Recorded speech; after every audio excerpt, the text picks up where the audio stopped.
오늘은 종려주일이며 고난주간을 우리가 묵상하고 또 은혜를 받는 시작일입니다.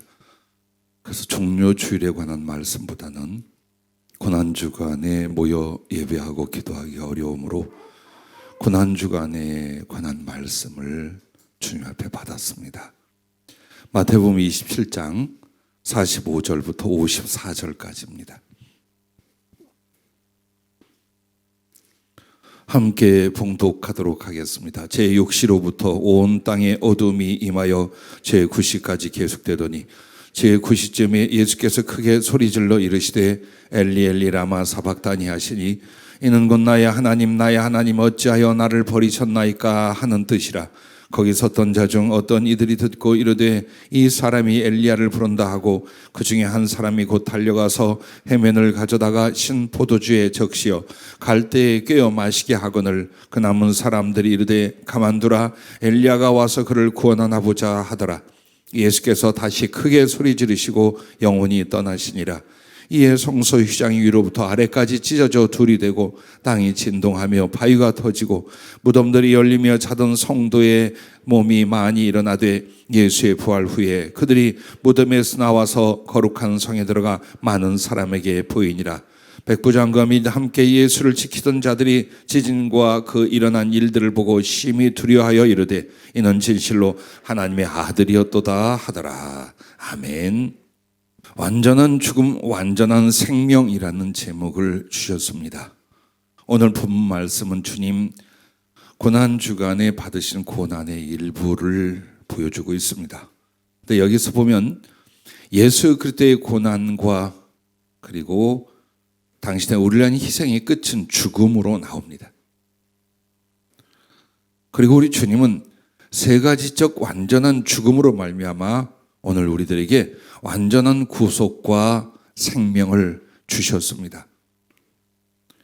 본문에서 예수 그리스도의 세 가지 죽음을 살펴보게 됩니다. 그리고 우리는 그것을 완전한 죽음의 고난을 보게 됩니다. 오늘 첫째는 예수 그리스도의 관계적 죽음입니다. 여러분과 나는 육체의 죽음만을 두려워하거나 염려할 수 있습니다. 그러나 한 인간의 존재 안에서 가장 두렵고 괴로운 것은 관계적 죽음입니다. 그럼 이 관계적 죽음이라는 건 뭐냐면 주님의 모든 사랑하고 관계가 되어진 이들로부터 철저히 버림받으심입니다. 우리는 예수님의 고난에 대하여 너무 작은 것밖에는 생각하거나 묵상할 수가 없습니다. 조금 더 성령을 의지하고 성경을 살펴본다면 그리스도가 나를 위해 받으신 그 고난의 넓이와 깊이가 무엇인가를 알게 됩니다. 난 여러분에게 권합니다. 그리스도의 나를 위한 고난을 알면 알수록 그 사랑을 더 깊게 체험하게 될 것입니다. 그리스도를 위한 구원의 확신도, 그를 위한 사랑의 수고와 삶의 결정도 예수님의 십자가 그 고난을 알면서 일어나게 됩니다. 어쩌면 성령으로 거듭나는 것이 십자가 앞이라는 이유가 그것 때문입니다. 그러면 이 관계적 죽음의 그리스도의 버림받으심을 보세요. 첫째는 자기 백성들에게 저주거리로 여김받아 버림받으심입니다. 우리가 저주라고 하는 것은 사실 정확한 개념을 갖지를 못합니다. 욕을 하면 저주요, 잘못대로 하면 저주로 봅니다. 그러나 성경에서 저주라고 하는 것은 하나님의 율법의 심판 안에 있는 모든 행위예요.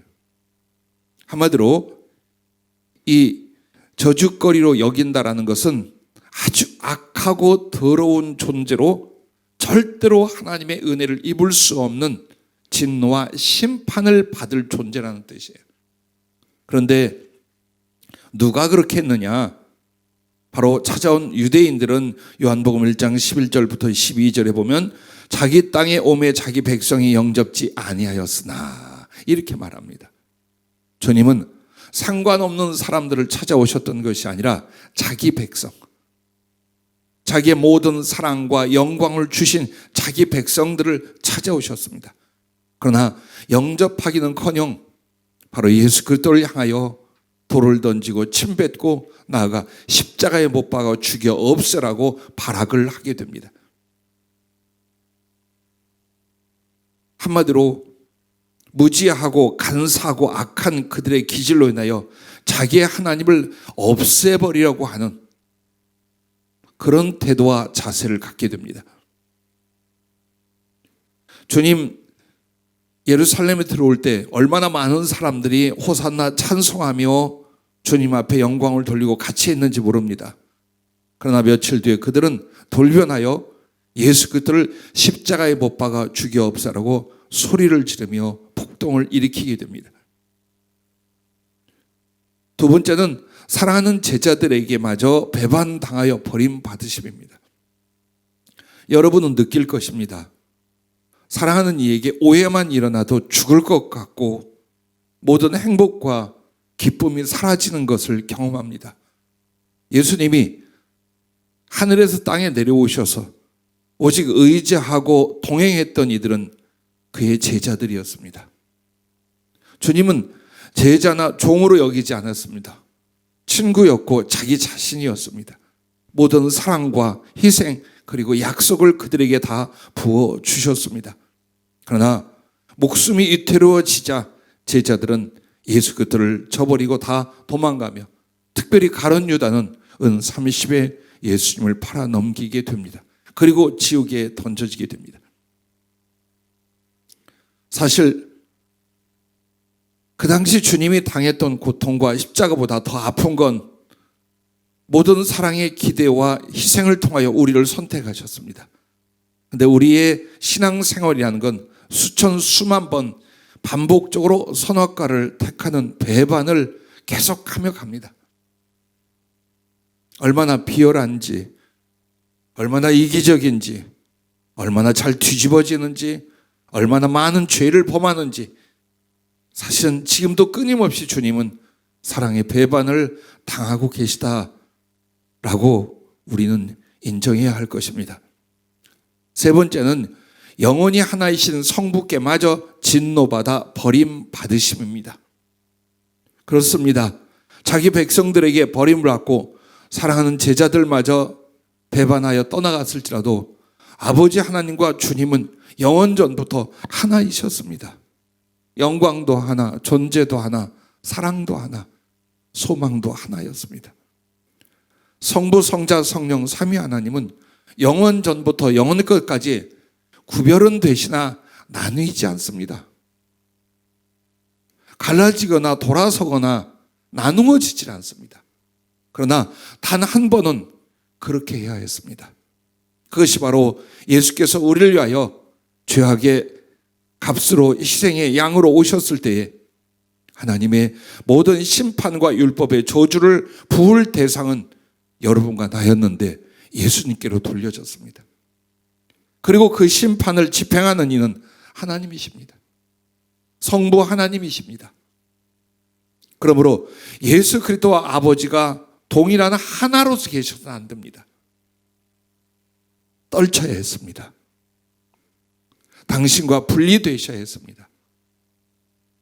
그래서 엘리 사박다니 아버지 하나님 어찌하여 나를 버리셨나이까 그 울부짖던 장면은 성경 구절을 그냥 인용하고 읊조린 게 아닙니다. 정말로 성부 하나님과 성자 예수께서 분리되어 버리는 거예요. 왜? 이때부터 예수님은 성자가 아니에요. 바로 나와 여러분의 모습으로 모든 흉악한 죄악과 그 결과를 담당해야 될 죄인이었어요. 그래서 우리에게 쏟아부을 하나님의 진노, 율법의 심판을 예수님에게 쏟아붓게 하여 아버지는 그 아들을 버려야 했고 아들은 아버지께 버림을 받아야 했습니다. 그 고통, 그 괴로움, 그 속에서 그 절규를 성경은 사실대로 묘사를 하고 있습니다. 여러분, 그 결과로 여러분과 내게 무엇이 왔습니까? 여러분과 나는 너희가 전에는 백성이 아니더니 이제는 하나님의 백성이요 전에는 긍휼을 얻지 못하였더니 이제는 긍휼을 얻은 자니라. 베드로전서 2장 10절에는 그렇게 말합니다. 그러면서 베드로전서 2장 9절에는 그러나 너희는 택하신 족속이요 왕같은 제사장들이요 거룩한 나라요 그의 소유가 된 백성이니 이는 너희를 어두운 데서 불러내어 그의 기이한 빛에 들어가게 하신 이의 아름다운 덕을 선포하게 하려 하심이라 라고 말씀합니다. 그렇습니다. 철저히 버림받는 관계적 죽음으로 말미암아 우리는 하나님의 선택을 입고 그의 백성이 되었고 그의 자녀가 되었고 그의 긍휼을 얻었고 한마디로 왕같은 제사장들이요 그분의 나라가 된 줄로 믿습니다. 두 번째 주님의 죽음은 바로 이 부분입니다. 예수 그리스도의 육체적 죽음입니다. 그것은 바로 십자가 고난과 그 죽으심에 관하여 말씀하고 계신 것입니다. 제일 먼저 우리는 분류하자면 능욕당하심입니다. 주님이 욕을 먹고 저주를 퍼부어 당하신 것은 일일이 열거할 수 없습니다. 그 얼굴에 침을 뱉으며 뺨을 치며 가장 더러운 것으로 가장 악한 것으로 취급을 합니다. 여러분과 내가 아는 것처럼요. 출애굽기 20장 7절에는 여호와의 이름을 망령되이 일컫지 말라 합니다. 십계명에 못 박아 말합니다. 그런데 주님의 당하신 능력은 하나님에 대한 망령되이 일컫는 저주요 뒤집어 씌움이요 모든 모욕이었습니다.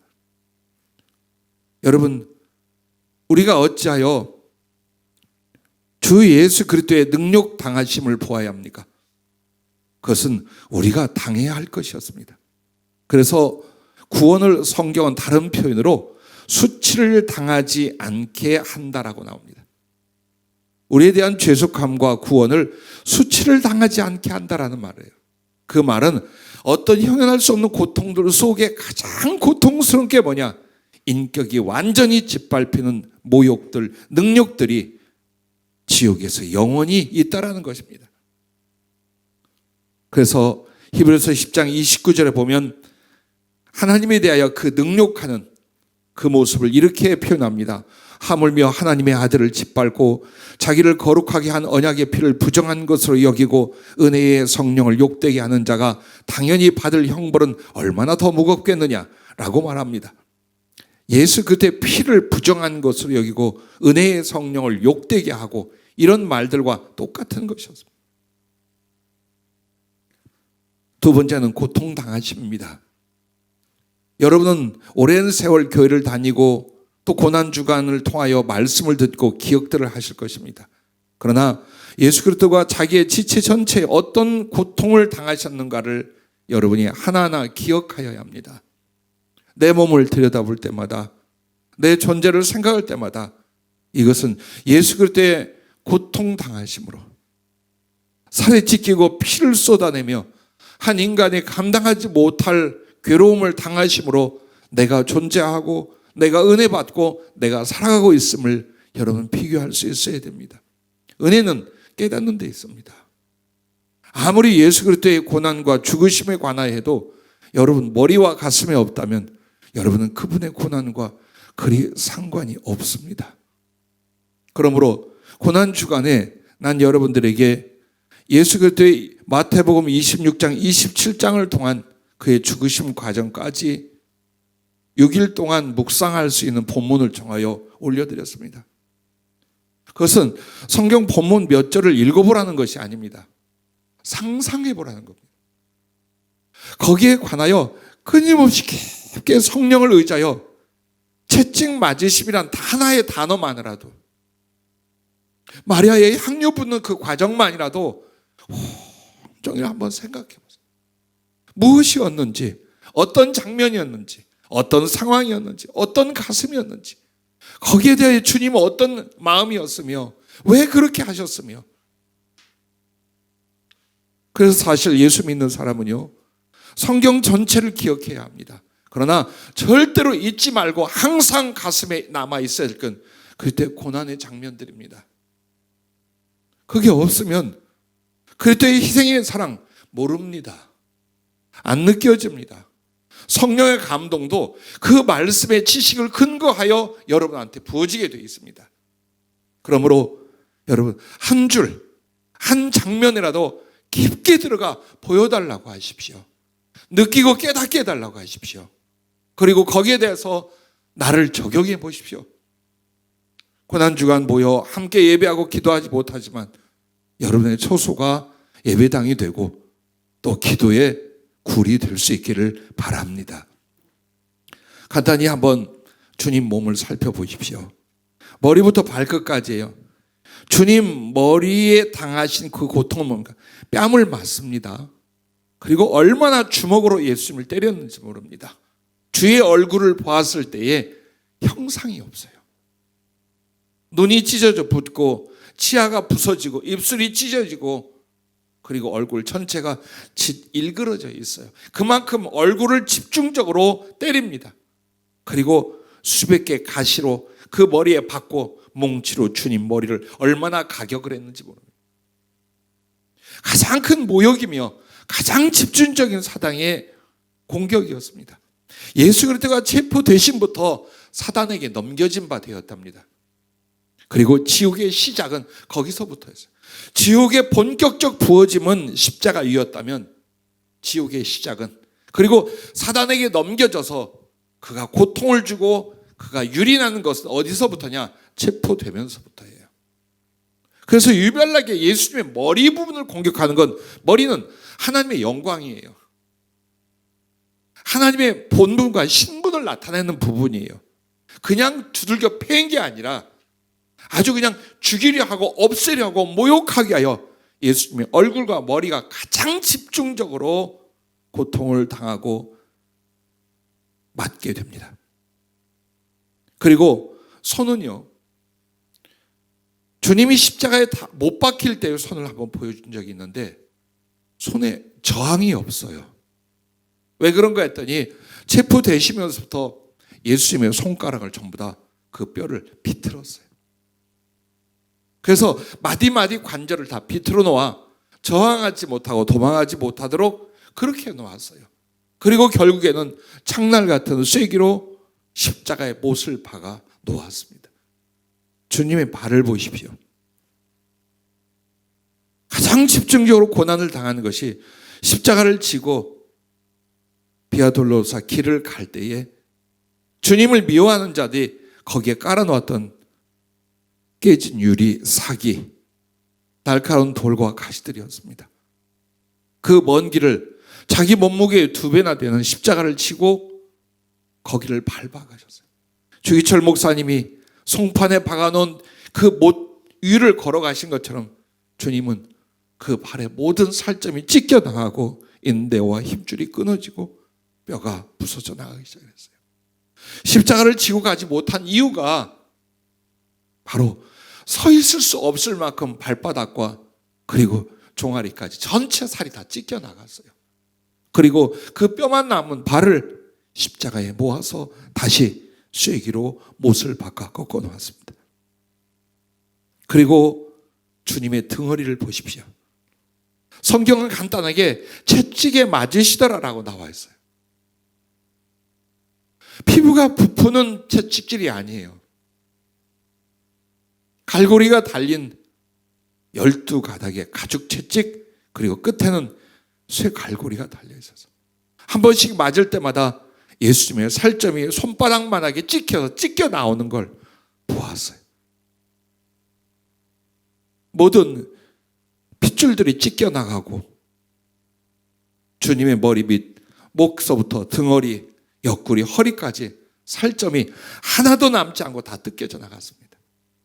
그리고 거기에 십자가를 짊어지고 가신 거예요. 그 주님이 당하신 육체의 고난을 보면요, 어떻게 했어도 한 점이라도 살점을 더 찢어내는 것, 한 방울에 더 피를 쏟게 한 것, 자기의 몸을 철저히 분해시키는 것, 바로 그 고난이셨어요. 그리고 주님의 앞을 보십시오. 얼마나 많이 맞았는지 몰라요. 그런데 결국에는 창으로 옆구리를 찌르고 그 심장이 파열됩니다. 이렇게 해서 예수님의 머리부터 발끝까지 한 곳도 성한 곳이 없을 만큼 고통과 괴로움을 당하시고, 그래서 그 찢어진 살을 우리의 생명의 양식으로, 흘리신 피를 우리의 죄 사함의 은혜로 다 내어주신 줄로 믿습니다. 그래서 여러분과 내가 힘이 들고 어려울 때에 주님의 십자가를 기억하세요. 감당하지 못할 만큼 괴로울 때에 그래도 주님보다 더하겠는가? 주님이 당하신 그 버림받음, 그 억울함, 그 고통보다 더하겠는가? 우리는 주님의 고난을 인하여 구원을 얻으며 동시에 삶의 위로를 받는 자들입니다. 주님이 그 이야기를 하셔요. 당신 몸에 그 상처의 흔적이 그냥 있으셔요. 못 박힌 자국만이 아니라 매를 맞은 자국들이 다 있어요. 근데 그 찢겨 나간 살점 흉터 하나하나가 뭐야? 너를 향한 내 사랑이다. 그리고 당시에 선택한 사랑하는 백성들의 얼굴이며 가슴이며 이름이래요. 한마디로 생명책은 노트북이 아니에요. 생명책은 자기의 몸이며 자기의 심장이라고 하셨어요. 여러분과 나의 이름을, 여러분과 나의 삶과 존재를 그 몸에 찢겨나간 상처 하나하나로 새겨놓았고 우리 몸의 흉터가 죽을 때까지 없어지지 않는 것처럼 부활의 주님 몸에 그리고 그 심장과 가슴에 여러분과 나를 새겨놓았다라고 어젯밤 기도할 때 또 그런 이야기를 하셔요. 그리고 세 번째가 죽으심입니다. 우리에게 있어서 모든 심판, 저주, 형벌의 끝은 죽음이에요. 그래서 죄에 대하여 죽음은 반드시 있어야 돼요. 그래서 그리스도는 고난을 받는 것으로 끝나지 않고 육적 죽음을 선택하십니다. 어쩌면 그것은 당신이 경험해보지 못한 미지로 넘어가는 거예요.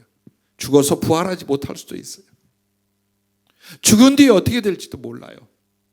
그러나 그리스도는 기꺼이 그 모든 것에서 고난을 받으시고 마지막 죽음을 당하십니다. 그것은 그리스도의 죽을 이유가 아니라 나의 죽음을 대신한 내어주신 죽음이었습니다. 그러므로 이제 나와 여러분은 생명과 치유와 평강과 영광을 받고 주님 안에 거하게 된 줄로 믿습니다. 자, 세 번째는 예수 그리스도의 영원한 죽음, 영원적 죽음입니다.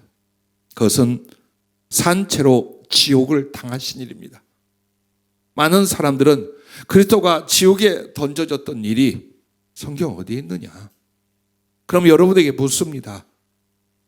죄악의 형벌을 감당하시는데 지옥의 형벌은 감당하지 않는다면 그게 우리의 죄의 모든 값을 갚으신 것입니까?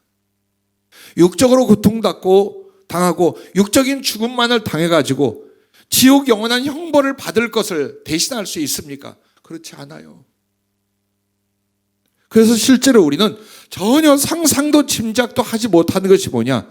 그리스도의 산채로 지옥이 그에게 부어지신 바로 이 형벌입니다. 이것을 사람에게 돌릴 때는 영원한 사망이라고 합니다. 그리스도도 세상의 시간은 6시간이었어요. 십자가 위에서. 그러나 그 6시간은 영원한 사망, 영원한 지옥의 형벌을 대신 받는 시간들이었습니다. 그래서 여러분과 내가 이걸 알아요. 죄에 대한 저주의 끝은 지옥이에요. 우리가 지옥에 가지 않으면 안 돼요. 누구나 죄인은 지옥에서 영원히 거하며 그 형벌을 다 받아야 돼요. 그렇기 때문에 이 한 지옥에 던져질 존재를 대신한다는 건 당신이 대신 지옥의 형벌을 받아야만 돼요. 그래서 성경에 보면 어둠이 임합니다. 그리고 아버지께 버림받고 성부 하나님과 단절된 것에 대한 주님의 부르짖음과 절규가 있습니다. 그리고 모든 찢어지고 갈라지는 고통을 겪으면서 단 하나의 고통을 부르짖는 장면이 나옵니다. 십자가에서 목이 마르다. 근데 이 목이 마르다는 것은 부자가 지옥에서 외치던 소리입니다. 그리고 어두움은 빛이 제거됐다는, 즉 하나님과 그 진리와 은혜가 제거됐다는 뜻입니다. 아버지에게 버림받고 단절되었다면 그곳이 어디겠습니까? 지옥이 시작. 주님이 지옥에 간 게 아니라 십자가에 달려진 채로 산 채로 지옥이 주님에게 부어졌다고 주님이 말씀하셨습니다. 여러분 그렇습니다. 여러분과 내가 지옥에 던져질 존재였다면 주님이 지옥에 던져져야만 대신하는 거예요. 우리를 살리는 거예요. 고난은 채찍에 맞아 찢겨진 살이 아니에요. 십자가에 달려서 늘어지는 그 몸의 고통이 문제가 아니에요. 거기에 지옥의 저주와 형벌이 함께 있었다는 걸 우리는 결코 잊어서는 아니 될 것입니다. 우리에게 돌아온 용서, 우리에게 돌아온 이 믿음, 산채로 지옥에 던져진 예수 그때의 희생과 은혜의 열매라는 것을 죽을 때까지 잊지 마시기를 바랍니다.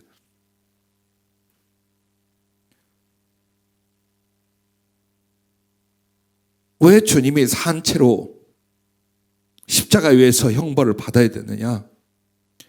요한계시록 20장 11절부터 15절 말씀을 보면 마지막 심판이 시작이 됩니다. 그런데 그 마지막 심판이라는 게 뭐냐? 예수 그리스도가 재림하시고 성도들의 부활이 일어나고 천년왕국이 지나고 이제는 완전히 하나님 나라가 도래할 때가 돼요. 그때에 다시 한번 지옥에 던져졌던 자들을 불러내요. 왜?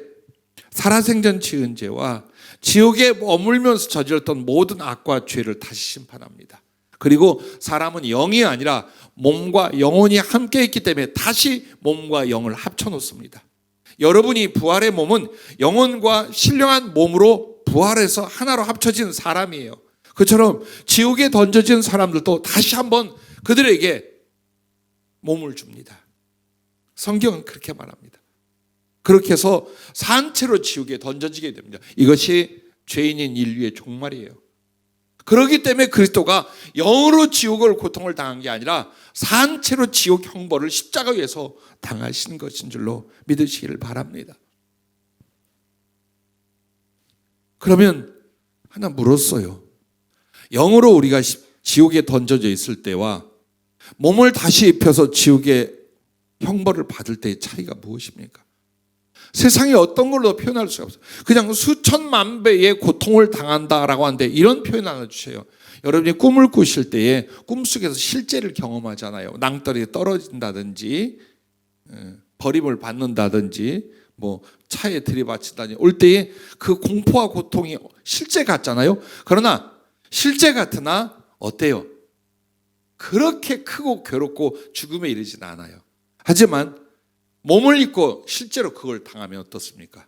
이 차이와 같대요. 꿈의 실제를 경험했던 것과 이 몸을 입고 실제 생활 속에서 경험한 것의 차이와 같은 그런 공포, 그런 괴로움, 그런 고통이랍니다. 그것이 산채로 지옥에서 당하는 고통이랍니다. 그것도 예수께서 그걸 당하셨어요. 가장 괴로웠던 건 주님은 지옥의 모든 형벌을 다 당하십니다. 유황불에서부터 인간이 당할 수 있는 모든 걸 다 그 코스를 다 돌립니다. 사단이. 그리고 마지막이 뭐였느냐? 지옥에 보면 사단의 보좌가 있어요. 그 앞에 예수님을 눕혀놓고 오물을 쏟고 침을 뱉고 그리고 발로 예수님 머리를 짓밟으면서 회유를 해요. 자기한테 주라고 한 번만 부르면 이 지옥의 고통을 끝내주겠다고 사단이 회유를 합니다. 결국 주님 끝내 견디시고 이겨내십니다. 그래서 그 지옥의 형벌은 고통만이 아니에요. 그 사람인 주님에게 고통을 주고 지옥을 경험시키면서 뭘 만들어요? 마음을 바꾸려고 했던 거예요. 그러면 인류의 구원은 끝났다는 거예요. 그러나 그리스도께서 그 산채로 지옥의 형벌과 사단에게 능욕을 당하시면서도 끝까지 견뎌내심으로 말미암아 이 구원이 이루어진 줄로 믿으시길 바랍니다. 가장 분노와 상처가 일어났던 것이 예수님의 고난의 장면들을 한 30여 가지 보여주실 때 지옥을 당하신 장면이었어요. 막 몸이 벌벌벌 떨리면 환상을 보는데도 몸이 벌벌벌 떨려서 혀를 깨물 정도였어요. 잊지 마십시오. 이 작은 표현들이 여러분에게 얼만큼 도움이 될지 모르지만 나는 여러분이 개인적으로 금맥을 캐고 들어가듯이 그리스도의 사랑, 그 구속의 희생에 대하여 고난에 대하여 더 깊게 들어가는 주간이 될 수 있기를 주의 이름으로 축복합니다. 그러므로 우리 주님의 이 세 가지 죽음은 완전한 그리고 영원한 속죄입니다. 하나도 빠짐없이 다 치르고 당하시고 갚아주셨습니다. 그리고 여러분 보세요. 그러면 그때 죽음이 나중에 나오고 산채로 지옥 형벌이 그 가운데 있고, 그래서 당신이 운명하시고 영원히 떠나시단 말이야. 그 이유가 뭐냐? 로마서 6장 7절과 7장 6절 말씀에는요 이렇게 표현해요. 이는 죽은 자가 죄에서 벗어나 의롭다 하심을 얻었음이라. 그리고 이제는 우리가 얽매였던 것에 대하여 죽었으므로 율법에서 벗어났으니라는 말이 있어요. 이 말이 뭐냐? 한 인간이 율법의 저주를 받는 것은 살아생전이에요. 근데 만약 죽으면 자유롭게 돼요. 그런데 만약 그냥 죽으면 지옥에 가요. 대신 그리스도가 죽으심으로 말미암아 우리가 자유롭게 되세요. 예수님도 나를 대신하여 받던 모든 고통과 저주와 지옥의 형벌을 뭘로 끝낼 수 있느냐? 당신의 죽으심으로 끝내는 거예요. 그래서 당신 살아생전의 모든 능력과 육신적 고통과 정신적인 저주 그리고 산치로 지옥의 형벌을 받으시고 당신이 운명하신 그 장면은 뭐냐면 우리를 위한 모든 형벌과 저주를 거기서 끝내신 거예요. 나를 위한 것도 끝내고 당신이 대신 받는 것도 끝내시는 것이 당신의 죽음의 순간이에요. 자, 완전한 구속은요, 우리를 지옥에서 건지시거나 죄인의 자리에서 이끌어내시는 게 아니었어요. 바로 무엇이었냐? 당신은 나, 나는 당신이 되는 거예요. 결국 우리의 구원, 우리의 구속은요, 그리스도같이 되는 거예요. 그리스도와 완전히 사랑과 존재적 연합을 이루게 만드는 나를 대신하고 내가 되어주시는 거예요. 그러므로 우리는 그리스도처럼 되고 그리스도가 하나 되는 이것이 완전한 구속이며 그의 고난과 죽으심을 위한 거룩한 열매인 줄로 믿으시기를 바랍니다. 여러분과 내가 다짐할 것이 하나 있어요. 제일 우리의 궁금한 건 이거예요. 그리스도가 그런 고난과 나를 위한 죽음을 당하시고 지옥 형벌을 받아주셨어요. 그럼 나는? 항상 고난 주간 부활절 앞에 우리는 이 질문에 여러분 대답을 하셨어야 돼요. 나는 그러면? 여러분 보세요. 어렵고 힘드니까 위험하니까 자가 예배, 자가 조치하라고 했어요. 그러나 여러분에게 말씀드려요. 그리스도인이 예배를 빼고 신앙이 있습니까? 여러분이 예배 안 드리면서 내게 하나님에 대한 신앙이 있다고 말하겠습니까? 입에 있고 머리에 있는 게 신앙입니까? 우리의 행위에 있어 제 1번이 뭡니까? 예배요. 그래서 예배를 위해서 미련하게 죽은 사람이 어마어마하게 많은 이유가 그 때문이에요. 한번 보십시오. 그리스도를 위한 고난, 그리스도와 함께하는 고난, 내 몫에 태인 십자가 찬송하고 말 잘합니다. 그러나 어때요? 예배 하나를 위해서도 고난 받으려고 안 합니다. 이게 우리들의 모습입니다. 실제로 신앙생활한 건 그리스도가 나를 위하여 고난을 받은 것처럼 나도 그의 고난을 함께 참여하는 거예요. 그러면 무엇이 그리스도와 함께하는 고난이냐? 그 첫째가 세상에 대한 절제입니다. 세상의 죄와 우리가 넘보는 많은 좋은 것들이 있어요. 그걸 유혹이라 그래요. 그런데 그걸 어때요? 절제하게 하여 고난을 받는 거예요. 둘째는 사랑을 위한 수고입니다. 다른 영혼들에게 그리스도의 사랑을 전하고 복음을 전하게 하여 어떤 희생을 치르는 바로 그게 고난이에요. 세 번째는 혹 일어나는 핍박에 대한 인내입니다. 개인적으로, 가정적으로, 국가적으로, 시기적으로 만약 우리에 대한 종교, 신앙에 대한 핍박이 있을 때에 숨거나 타협하거나 꺾어지는 것이 아니라 끝까지 인내하는 것입니다. 그걸 위하여 목숨을 거는 것입니다. 이 세 가지가 바로 그리스도를 위한 주와 함께하는 고난입니다. 자, 그러나 주와 함께하는 우리의 이 십자가, 그 고난이 기쁘고 복되다는 것을 알아야 됩니다. 고난이라니까 힘들고 어렵고 답답하고 제한되고 이렇게 생각하여 많은 크리스찬들이 어때요? 그때 고난이란 말은 입에 담지도 않습니다. 복이나 은혜나 응답이나 이것만 선호하지 그리스도를 위한 고난을 누가 기도 제목이나 자기의 희망으로 삼습니까? 그러나 실제로 여러분과 나에게 그리스도와 함께하는 고난이 없다면 그리스도인이 아닙니다. 그리스도의 그 고난으로 말미암은 사랑과 생명이 이입되질 않습니다. 하면 우리가 이렇게 세상에 대한 절제나 사랑을 위한 수고나 핍박에 대한 인내를 만약 우리가 감당해도 왜 그것이 우리 안에 기쁨과 복이 될 것이냐? 그 첫째는 주께서 더욱 함께 하시기 때문입니다. 그리스도를 위하여 고난을 받는 사람들에겐 그리스도 당신 자신을 나타내십니다. 스데반에게 그렇게 했듯이, 모세에게 그렇게 했듯이, 바울에게 그렇게 했듯이, 무명의 많은 크리스찬들에게 주님이 당신 자신을 나타내면 함께 살고 함께 고통받고 함께 죽을 수 있게 하십니다. 오늘 제 기도 그래요. 못난 사람, 연약한 사람인 줄 알고 주님이 그러신 것 같아요. 네가 나중에 죽을 때에 사단이 너를 가장 미워하는 사람 중에 하나가 네가 된다. 그래서 그 사단이 너의 죽는 자리에 와서 너를 가장 괴롭고 고통스럽게 할 것이다. 그런데 그때 내가 너를 데리러 가마. 자, 앞에 말한 내용이 사실 무서운 위협적인 말이에요. 어떤 고난으로 순교를 당할까 하는 말이에요. 그런데 마지막 말이 그 앞에 말을 다 녹이시는 거예요. 네가 당할 때 내가 너를 데리러 가마. 그렇습니다. 그리스도를 위한 고난을 기꺼이 감당할 때 주님이 당신 자신을 더욱 친밀하게 함께 하시고 나타낼 줄로 믿습니다. 그리고 주를 위해 고난을 받는 사람은 반드시 상과 복을 받게 됩니다. 고생 좀 했구나가 아니에요. 고생하지 않는 사람, 고난을 당하지 않은 사람에 비하여 주님의 위로, 주님의 응답, 주님의 상은 말할 수 없이 땅과 하늘에서 크기 때문입니다. 그리고 세 번째는 사랑의 진실이 주는 감동을 경험하게 됩니다. 내가 주님을 사랑한다는 진실이 무엇입니까? 당신을 위해서 고생하고 고난받는 거예요. 그게 사랑의 진실. 그러면 내 영혼과 성령의 합작품으로 일어나는 이 사랑의 진실의 감동이라는 것이 어때요? 정말 죽음을 뛰어넘을 수 있는 그런 기쁨이랍니다. 이걸 경험하는 게 은혜예요. 우리 성도들이 감정적 은혜를 은혜라고 합니다. 그런데 그 감정적 은혜가 어디서 와야 돼요? 그리스도를 위해 사랑의 수고, 사랑의 고난을 감당하면서 일어나는 내 안에 주님을 향한 작은 사랑의 진실이 일으키는 그 거룩한 감동들, 그게 생명보다 소중한 거예요.